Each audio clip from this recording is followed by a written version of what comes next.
भाइयों, ऐसा लगता है कि हर मर्द का जीवन ना एक जैसा से होता है। सबके लाइफ एक्सपीरियंस सेम। बचपन में स्कूल में बुली हो रहे हैं, टीचर से पिट रहे हैं, बच्चों से पिट रहे हैं, ट्यूशन जाके ट्यूशन टीचर से पिट रहे हैं, और घर में तो भाई मार खा ही रहे हैं। पता नहीं वो तो क्या कुछ नॉन नेगोशिएबल ही है। माँ बाप को लगता है कि जब तक दो चाटे ना जड़ दो इसके, ये बिगड़ जाएगा। और फिर मैं अपने आप को आज देखता हूँ एंड लाइफ लाइक जितना मैं पिटा हूँ उससे तो काम नहीं हुआ। लड़की छोड़ के चली जा रही है, हम वहां पर भी खुद को ही दोष दे रहे हैं कि भाई मुझ में ही कुछ कमी होगी। दोस्त छोड़ के चले जा रहे हैं और फिर भी हम मुस्कुरा रहे हैं। We men are built different. तो समय ने अपनी नई वीडियो में स्टिल अलाइव ब्रीफली अपने चाइल्डहुड बुलिंग की बात करी है, and that really hit home for me because मेरा भी एक्सपीरियंस कुछ ऐसा ही रहा है। तो आओ पहले इस समय की स्टोरी सुनते हैं और फिर मैं तुम्हें अपनी भी बुलिंग की स्टोरी सुनाऊंगा कि किस तरीके से मैंने बुलिंग फेस करी थी और उसके बाद उसको ओवरकम भी करा। कुछ नहीं दिखता इस चेहरे पे। मैं आंध्र प्रदेश में पला बड़ा। कोई कोई है यहाँ पे आंध्र प्रदेश से? हाँ, सबसे घटिया एक्सपीरियंस था मेरा। Worst experience of my life. My mom and dad got married in Kashmir. They were living a great life in the early 90s. And मेरे पापा उस टाइम पे मीडिया में बहुत अच्छी पोस्ट पे थे। वहाँ पे वो 15,000 रुपए कमाते थे। तब DD कश्मीर करके एक चैनल था and he was a news reporter, very well respected guy. And फिर वहां पे मिलिटेंसी हुई, वहां पे बहुत सेपरेटिज्म हुआ, वहां पे you all know what happened, and then they had to leave the valley in early 90s। 1991 में मेरे मम्मी और पापा they left Kashmir, they went to Delhi. But उनका मन नहीं लगा वहां पे, क्योंकि यार you grew up in one place, you have your everything attached, your friends, your house, your homeland. They went back in 96। In 97 I was born and in 98 हमारे घर पे गोली चली थी। Okay. And rato raat he had to leave for his family, for our safety, and he left and in search of a new private job he landed in Hyderabad. And मेरे पापा का सपना था to put me in the best school of Hyderabad. वहाँ एक school था जो एक निजाम टाइम का कैसल था, उसको उन्होंने स्कूल बनाया था, HPS, and it was a very prestigious school. वहाँ की कुछ फीस 50,000 रुपए सेमेस्टर की थी। हमारी औकात नहीं थी उसमें जाने की, बट पापा ने 8। भाई ये तो ना यूनिवर्सल कहानी है सबके घर की। तुम्हारे माँ बाप ना हमेशा अपनी लिमिट से बहुत ज्यादा करते हैं तुम्हें एक अच्छी एजुकेशन देने के लिए, बिकॉज उन्हें लगता है और उन्होंने देखा भी है कि अच्छी एजुकेशन से आने वाली पीढ़ियां सुधर जाती हैं, तो वो तुम्हें वही देने की कोशिश करते हैं। 10 साल मेहनत करी, कोई सिक लीव नहीं ली, कंप्लीट ग्राइंड। कंपनी में ऑफर्स आई, he still stayed loyal, he did his work very diligent. भाई देखो, तुम्हें कॉर्पोरेट लेडर में आगे बढ़ना है तो तुम्हें कंपनी स्विच करनी पड़ेगी। जो आदमी 2-3 साल में कंपनी स्विच करता रहता है ना, एट द एंड वो उस आदमी से जो एक कंपनी के प्रति लॉयल रहा था उससे बहुत ज्यादा कमाता है। तो अगर तुम लोग कॉर्पोरेट सेटिंग में हो ना, so changing your company every 2-3 year isn't a bad choice, it's strategic. And finally when I was in 7th grade he could afford and put me in that school of his dreams and I went to that school. भाई 7th-8th standard तक ना पूरे actually groups बन ही जाते हैं उस time तक। मेरा भी जो ग्रुप बना था वो 7th में एक्चुअली मैंने दोस्त बनाने शुरू करे थे। और पहले ही दिन पिटा मैं वो स्कूल क्योंकि मैं फिट इन नहीं हो पाया वहाँ सब तेलुगु बच्चे। मैं भी अपने स्कूल में फिट इन नहीं हो पाया था। तो लाइक अगर मैं तुम्हें अपनी स्टोरी सुनाऊं तो मेरे मम्मी पापा रहते हैं लखनऊ में, उनका वहीं पर काम है, और मेरी जो दादी है वो यहाँ पर शामली में रहती हैं, उनकी गवर्नमेंट हॉस्पिटल में जॉब थी। तो मैं बचपन में ही 3rd स्टैंडर्ड में यहाँ पर आ गया था शामली में, बिकॉज पहले तो मेरे मम्मी पापा के पास इतना पैसा नहीं था कि वो 3 बच्चे पाल पाए। हम 3 भाई बहन हैं, मैं सबसे बड़े वाला हूँ। एंड दूसरा क्योंकि मेरी दादी भी यहाँ पर जॉब कर रही थी तो वो भी अकेली रहती थी, तो सबने मिलके डिसाइड किया कि मैं इनके पास रह लेता हूँ। तो मैं यहाँ आया 2nd स्टैंडर्ड पूरी करके, एंड 2nd स्टैंडर्ड में भी ना मैंने उसके फाइनल एग्जाम नहीं दिए थे, बिकॉज फाइनल एग्जाम से पहले ना कुछ दिन की छुट्टी पड़ती है। और वहां पर जब मैं घर जा रहा था लास्ट क्लास वाले दिन, मैंने एक बच्चे को गाली दे दी थी और उसने कहा कि मैं अपनी मम्मी को बताऊंगा, टीचर्स को बताऊंगा, मेरी गांड फट गई थी। और उसी के बाद मुझे ये ऑफर मिला कि भाई तू वहां भी जा सकता है और पेपर नहीं देने पड़ेंगे, बिकॉज 2nd क्लास में था मैं, इतना कुछ जरूरी था नहीं। तो क्योंकि मुझे पता था मैंने उसे गाली दी है, मेरी गांड फट रही थी, तो इसलिए मैंने कहा कि हाँ चलो चलते हैं। And boy oh boy, I took one of the worst decision of my life. अब मैं 3rd क्लास में आया, क्लासेस जाने लगा, एंड क्योंकि मैं लखनऊ में रहता था तो हमारी तरफ की जो भाषा है वो थोड़ी नवाबी टाइप की है, काफी तहजीब वाली भाषा है। अगर मैं तुम्हारा गला काटने वाला हूँ तो मैं कहूंगा मुस्कुराएं, हम आपका गला काटने वाले हैं। तो बिकॉज मेरी भाषा बहुत ज्यादा सॉफ्ट स्पोकन थी, पहले तो उसका भाई मेरे पूरे डायलेक्ट का मजाक उड़ाया गया कि यहाँ की शामली की भाषा बहुत एग्रेसिव भाषा है। बचपन में तो आधे जो शब्द ये लोग कहते थे मुझे समझ में भी नहीं आता था कि भाई कह क्या रहे हैं। तो समय के साथ जो हुआ, लाइक वही मैं सबसे ज्यादा डिफरेंट था, not colour wise but actually मेरी भाषा बहुत ज्यादा डिफरेंट थी। तो पहले तो उसका मजाक उड़ाया गया, फिर धीरे धीरे जिनके साथ में बैठता था वहां पर बुलिंग शुरू हुई। मेरे लंच बॉक्स को तोड़ देते थे, मेरे पेंसिल बॉक्स तोड़ देते थे, मेरे ऊपर थूक देते थे, कॉपी पेन तो पता नहीं कितने चोरी हुए हैं मेरे, उनका तो कुछ हिसाब ही नहीं है। और ये चला 3rd 4th 5th 6 तक 4 साल। सो लेट्स कंटिन्यू, बाकी की स्टोरी थोड़ी देर में सुनाता हूँ। है उनकी गैंगे बन चुकी है 7th ग्रेड तक। मैं सडनली कोई नया बच्चा आ गया है, अलग दिख रहा हूँ, अलग बात कर रहा हूँ, and dude they just fucking bullied me for years in that school and I just did not understand why. May be because I was just the different kid, अकेला गोरा बच्चा चमक रहा हूँ क्लास में।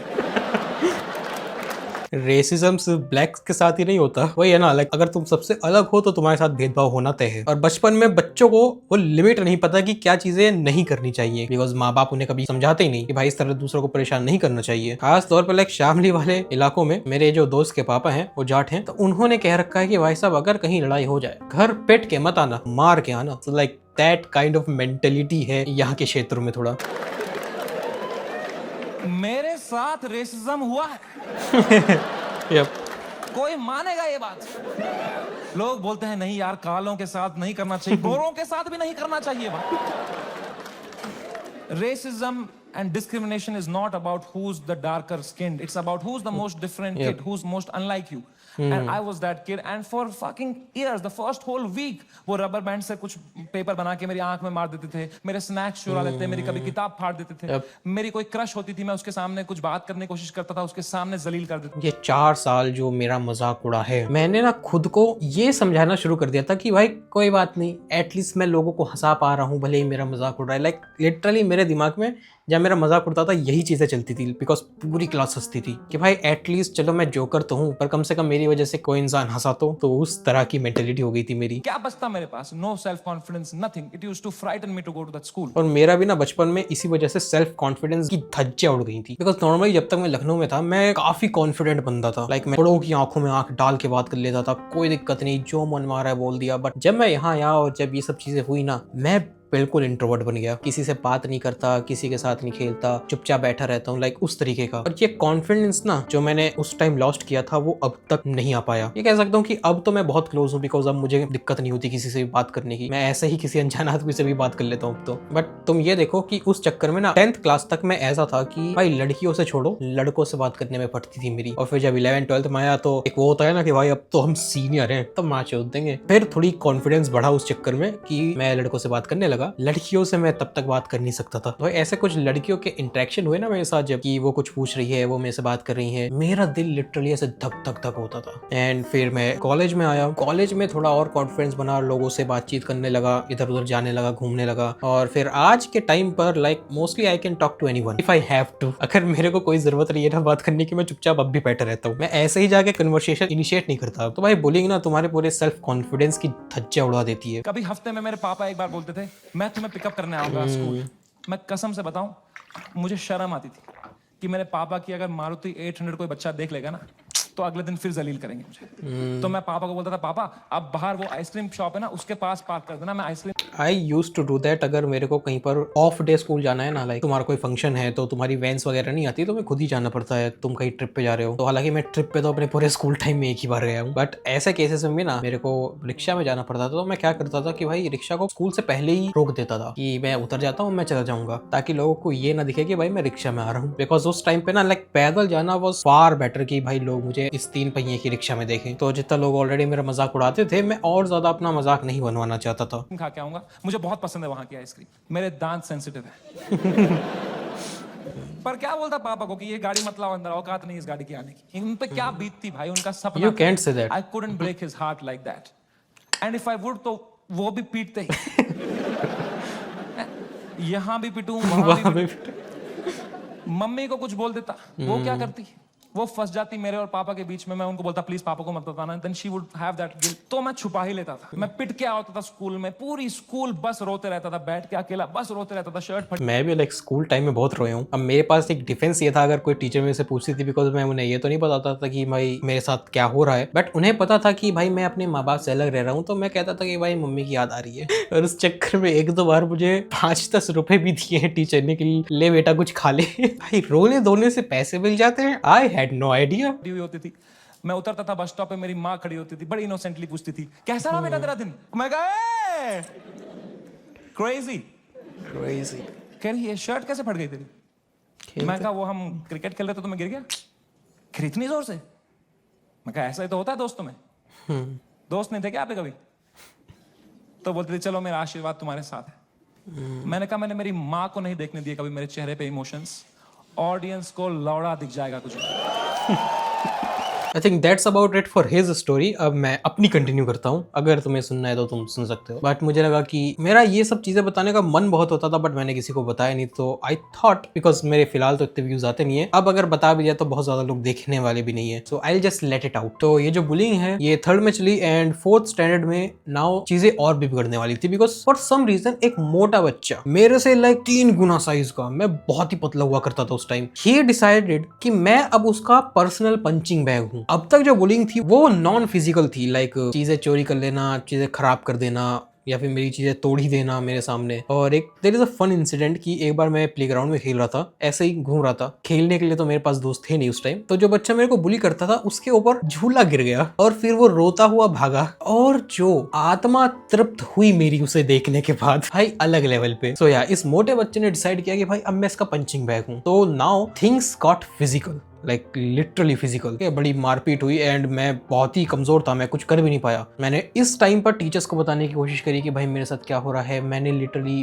पेरेंट्स को बताया क्या हो रहा है, उन्होंने भी बुला के बात करी कि भाई ये सब चीजें मत करो, बट नथिंग हैपेंड। लाइक उसके कान पे तो जू भी नहीं रहेंगी। ही कंटिन्यूड दैट मेरा पूरा 4th सेमेस्टर एंड 5th की शुरुआत में क्या हुआ, लाइक इतनी सारी टेंशन थी मेरे दिमाग में इस सब को लेके कि मेरा दिमाग ना फिजिकली लाइक हर्ट होने लगा, लाइक मेरे सर में दर्द होने लगा जब भी मैं स्कूल जाने के बारे में सोचता था कि मुझे स्कूल जाना है, फिर वही चीजें होंगी। सो जब ये चीजें काफी बढ़ी तो 5th स्टैंडर्ड में ही मेरे को लखनऊ शिफ्ट कर दिया। लखनऊ के अंदर कोई मेडिकल कॉलेज है, वहां मेरा इलाज चला, मेरे को कुछ दवाइयां दी गई एंड फॉर्चुनेटली 2 महीने में मेरे सर का जो दर्द है वो सही हो गया। But then I realize something beautiful. I realize कि अगर मैं अपने सर के दर्द का बहाना बनाता रहूं तो मुझे स्कूल नहीं जाना पड़ेगा। I milk that for straight 10 months। मेरे पास अब सुपर पावर्स आ गई थी और मैंने पूरा इस्तेमाल किया उन पावर्स का। तो 5th क्लास में ना मैं सिर्फ शुरुआत के 1 महीने स्कूल गया था और फिर लास्ट के फाइनल से पहले 1 महीने स्कूल गया था, बीच में लाइक पूरा गायब। I scammed my parents at that time और अब मेरी जिंदगी स्कैम बन के रह गई है। तो या 6th क्लास में मैं दोबारा वापस गया एंड वही चीजें दोबारा शुरू हो गई। अब अगर तुम में से कोई ये सोच रहा है कि मैं उठ के कहीं और क्यों नहीं बैठा, आई ट्राइड एवरी डे। भाई वो मेरे बैग को उठा के अपने पास रख लेता था, वो जो मेरे पास बैठा है उसको उठा के कहीं और शिफ्ट कर देता था। Like for some reason that dude was in love with me. और एक फनी बात बताऊं, 11th में मेरा एक दोस्त बना था, वो एक बंदी को डेट करता था और वो उसी की बहन थी और इसी चक्कर में हमारे उनके ग्रुप की लड़ाई भी हो गई थी। वैसा सुलह करवाने आया कि भाई क्यों तू मेरी बहन को डेट कर रहा है। मैं तो उस लड़ाई में नहीं था, बट मेरे दोस्त की तरफ से बहुत सारे लोग आ गए थे, उस बेचारे के साथ 2-3 लोग बस। तो it was like fun, it was like karma. बस एक ही चीज का दुख रहा है कि उसको पीटा नहीं उन्होंने। सो या अगेन बुलिंग स्टार्टेड, पर इस टाइम समथिंग स्नैप्ड। मेरी बुद्धि घूम गई कि भाई अब तो नहीं सहा जा रहा। मैंने लिटरली उसको मारना शुरू कर दिया, मुंह पे मैंने उसके मारा, मैंने उसका मुंह नोचा, मैंने उसको काटा। लाइक मैं कोई फाइट भी नहीं कर रहा था उस टाइम, मैं हर वो चीज कर रहा था जो उसको दर्द दे सके। हम लाइक फिर टीचर वीचर्स ने मेरे हमको छुड़वाया एंड फॉर्चुनेटली उसके बाद वो दोबारा मेरे पास नहीं बैठा। फिर 7th क्लास में मेरे अच्छे खासे दोस्त बने एंड 8, 9 और 10th ये तो मेरे गोल्डन ईयर्स थे। बहुत मजा आया स्कूल में मुझे, like my peak years. So the moral of the story is, अगर कोई तुम्हें बुली करता है so make sure you fight back, because जिस दिन तुमने सहना छोड़ के करना शुरू कर दिया, they want bother you ever again. Because bullies हमेशा अपने से कमजोर को ही निशाना बनाते हैं जो रिटेलिएट ना कर सके, और जिस दिन तुमने कर दिया वो तुम्हें छोड़ देंगे, because they themselves are afraid to get hurt. So that's it for this video. अगर तुम लोगों की भी कोई स्टोरी है बुलिंग से रिलेटेड तो मेक श्योर तुम कमेंट सेक्शन में लिखो। लाइक मैंने तो अपनी थोड़ी भड़ास निकाल दी, क्यों ना तुम लोग भी निकाल दो, बिकॉज इवन नाउ मैंने ये चीजें कैमरा पे कह दी है, बट मैं अब भी फेस टू फेस ये बात किसी से नहीं करने वाला। सो चैनल को सब्सक्राइब कर देना, लाइक कर देना, और मेरी और भी वीडियोस देखो, यहाँ पर आ रही होंगी, बढ़िया लगेंगी तुम्हें।